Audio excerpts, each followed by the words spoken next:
Nama saya Dede Luciani. Pada kesempatan ini, saya akan membahas laboratorium bahasa. Sebelumnya, apa sih itu terapi bicara? Terapi bicara dipergunakan untuk mengatasi masalah berbicara pada masyarakat, khususnya pada anak-anak nih. Ya, penderita gangguan berbicara ini yang termasuk itu kelainan kemampuan bahasa, bicara, suara, irama atau kelancaran. Kelainan ini dapat timbul pada masa prenatal, natal, maupun postnatal. Nah, kelainan berkomunikasi dibedakan menjadi 4 bagian, yaitu kelainan bicara, kelainan bahasa, kelainan suara, dan kelainan irama.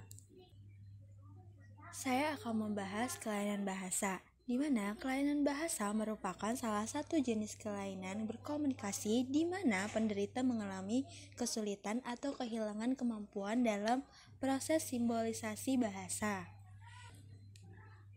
Kelainan ini diakibatkan oleh adanya kerusakan otak dan diartikan sebagai kerusakan sebagian atau seluruh dari pemahaman bahasa, perumusan, penggunaan bahasa. Kelainan bahasa biasanya menderita afesia. Nah, afesia ini merupakan sebuah sindrom pada sistem saraf yang merusak kemampuan bahasa, di mana memori otak mereka mengalami kecacatan. Orang yang menderita penyakit ini akan mengalami kesulitan dalam mengekspresikan pikiran dan sulit memahami serta menemukan kata-kata saat berkomunikasi. Umumnya, gejala dan tanda yang akan ditimbulkan dari penyakit afasia yaitu sering mengucapkan kata-kata yang tidak dikenali, sulit memahami pembicara orang lain, sering menafsirkan bahasa kiasan harafiah, hanya mengucapkan kalimat pendek dan tidak lengkap ketika berbicara, sering menggunakan kalimat-kalimat yang tidak masuk akal ketika berbicara atau menulis. Tanda dan gejala yang timbul dari setiap jenis penyakit afasia juga mungkin akan berbeda. Penyakit afasia tidak dapat disembuhkan. Obat untuk jenis penyakit ini juga belum ditemukan. Satu-satunya pengobatan untuk penyakit afasia adalah dengan melakukan terapi bicara. Biasanya saat melakukan jenis terapi ini, seseorang akan dibimbing oleh seorang ahli patologi bicara bahasa. Namun pemulihan ini akan menghabiskan waktu yang cukup lama. Tapi, sudah ada banyak orang yang mengalami kemajuan yang signifikan setelah melakukan jenis terapi ini nih, teman-teman.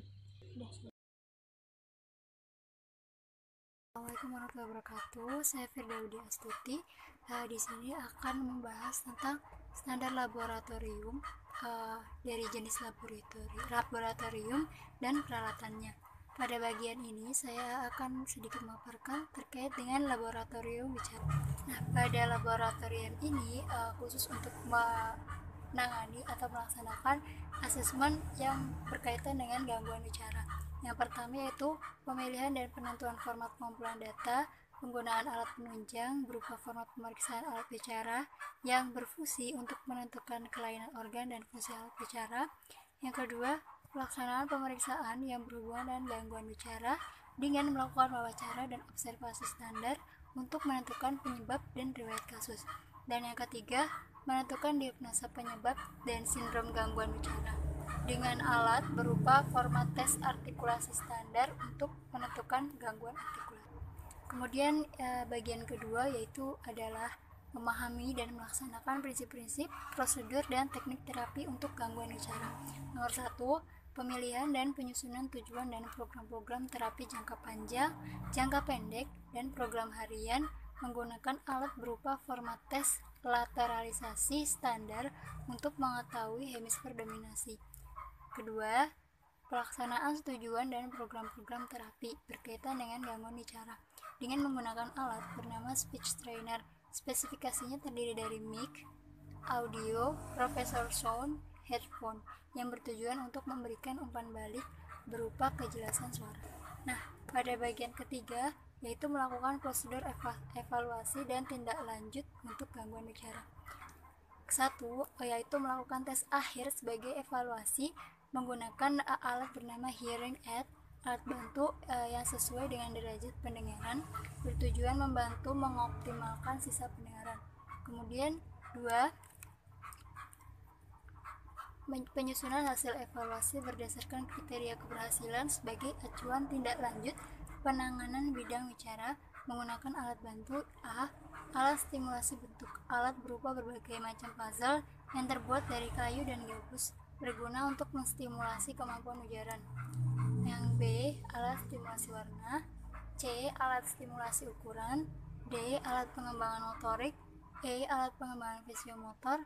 F. Alat pengembangan kemampuan mendengar dengan spesifikasi berupa berbagai alat. Assalamualaikum warahmatullahi wabarakatuh. Sebelumnya perkenalkan, saya Randy Ezi Saputra.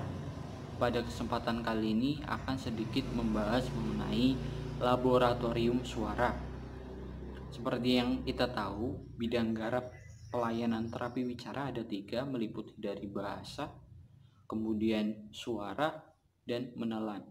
Pada kesempatan kali ini saya akan membahas mengenai laboratorium suara terkait dengan suara. Suara di sini adalah hasil dari proses fonasi atau proses pembentukan bunyi akibat dari gerakan pita suara yang ada di laring, di dalam laring. Kemudian ada beberapa kriteria suara normal, yaitu memiliki kualitas yang menyenangkan, memiliki perimbangan resonansi yang layak di oral dan nasal, kemudian memiliki kenyaringan yang layak, kemudian memiliki tingkat nada yang sesuai atau cocok dengan perimbangan, kemudian memiliki modulasi suara meliputi nada dan kenyaringan. Kemudian gangguan suara itu ada 2, yaitu disfonia dan afonia. Yang pertama disfonia. Disfonia ini diakibatkan adanya kesalahan struktur atau fungsi dari vokal tract atau jalur vokal. Bisa pada saat proses respirasi, fonasi, ataupun resonansi. Kemudian yang kedua adalah afonia. Afonia adalah kehilangan sumber suara atau mekanisme suaranya tidak dapat bekerja sebagaimana mestinya. Hal ini biasanya diakibatkan oleh pita suara, intensitas suara, atau kualitas suara yang tidak sesuai dengan individu dalam kaitannya dengan usia, jenis kelamin, atau lingkungannya. Kemudian saya akan sedikit membahas mengenai peralatan laboratorium suara berdasarkan standar lab pendidikan D3 terapi wicara. Ada spirometer untuk meningkatkan tekanan udara dan mengontrol udara. Kemudian ada laryngoskop, ada mirror laryngoskop, kemudian juga ada neometer yang gunanya untuk melihat kondisi dari organ bicara. Kemudian ada sound level meter untuk mengukur kekuatan suara, kekuatan tingkat suara dalam suatu ruangan. Ini untuk menunjukkan tingkat kebisingan. Biasanya dinyatakan dalam satuan desibel atau dB. Kemudian ada spektrometer untuk mengukur ketepatan fonasi. Kemudian di laboratorium suara juga ada beberapa alat peraga. Misalnya saja gambar organ respirasi, kemudian gambar organ fonasi, gambar organ resonansi. Kemudian juga ada beberapa film-film yang terkait dengan pelaksanaan terapi bicara. Selain itu juga ada televisi, kemudian ada DVD player, stopwatch, kemudian juga ada timer dan sebagainya. Mungkin itu saja penjelasan sedikit dari saya mengenai laboratorium suara. Terima kasih. Wassalamualaikum warahmatullahi wabarakatuh.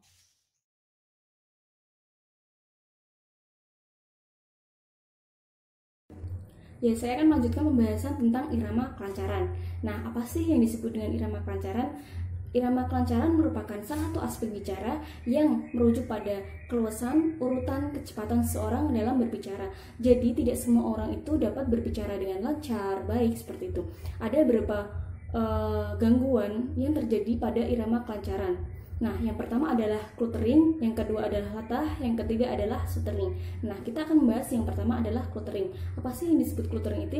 Itu mungkin bagi masyarakat Indonesia masih sangat asing seperti itu karena kurangnya perhatian khusus serta literaturnya kurang. Studi-studi khusus yang mempelajari tentang cluttering masih sangat jarang seperti itu. Nah, cluttering sendiri baru ada pada ilmu terapi wicara, khususnya pada irama kelancaran, yang di dalamnya juga terdapat stuttering atau gagap dan latah seperti itu. Nah,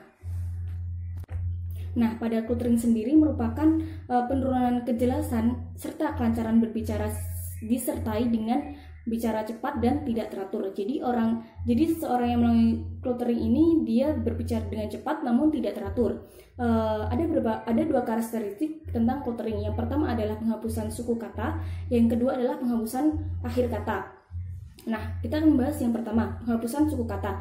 Contohnya, ayah pergi ke Kalimantan menjadi sama pekatan. Jadi mereka menghapus pada suku kata yang pertama. Yang kedua adalah penghapusan suku akhir atau akhir kata. Seperti ayah membeli aki menjadi ayah membelaki. Jadi dia menghapus akhir kata. Nah, ada beberapa faktor yang mendasari adanya cluttering ini. Yang pertama adalah jenis kelamin, yang kedua adalah keturunan atau keluarga, yang ketiga adalah gangguan lain. Yang pertama adalah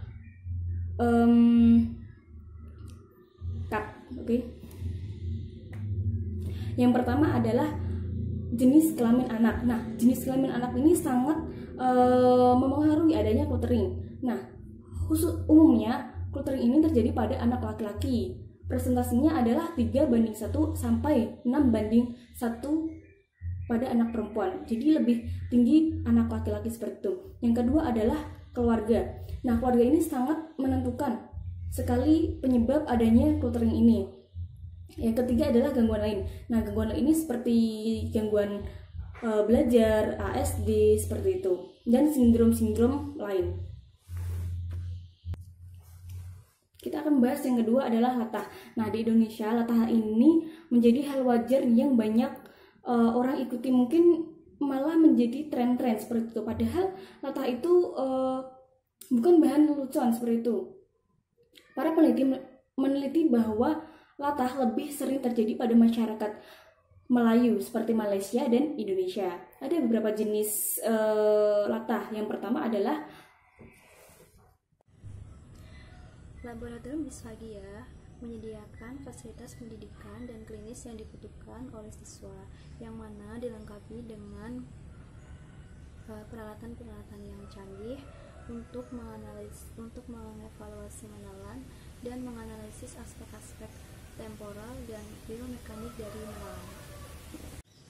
Lilin lunak, tisu atau kasa, spidol, transparansi, pensil, dan pensil warna. Beberapa bahan habis pakai yang terdapat pada laboratorium disfagia antara lain ada madu, lilin. Yang ketujuh ada section portable yang digunakan untuk membantu menghisap cairan pada fase oral. Yang kedelapan ada format wawancara dan observasi yang digunakan untuk menghimpun data klien. Yang ketiga ada gambar organ menelan yang digunakan sebagai alat peraga. Yang keempat ada sikat kinestesi yang digunakan sebagai alat untuk menstimulus pada fase oral bagian dalam. Yang kelima ada vibrator sebagai alat untuk menstimulus pada fase oral bagian luar. Yang keenam ada spatel yang digunakan sebagai alat untuk memanipulasi lidah. Dalam laboratorium disfagia terdapat 3 kompetensi yang harus dimiliki oleh siswa.